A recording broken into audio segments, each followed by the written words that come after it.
Я бы хотел на несколько моментов в этом указе обратить внимание. Его отличие от указа, который был принят 25 марта 2020 года за номером 206. Первое, на что обратить хочу внимание, это то, что регионам предоставляется возможность определять территорию, на которой вводятся ограничительные меры. На сегодняшний день мы ввели ограничительные меры на территории всей республики. При необходимости мы сможем конкретные территории определять, исключать и так далее. Помимо этого, указ так же, как и предыдущий, определяет организации, на которые он не распространяется. И здесь есть дополнение.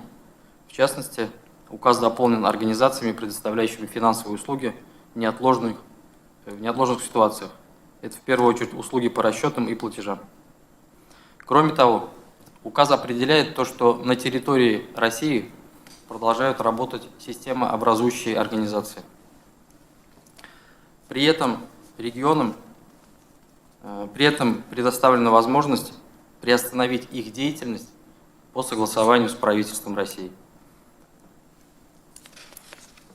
Соответствующие изменения указа также найдут отражение в нормативно-правовых актах нашей республики.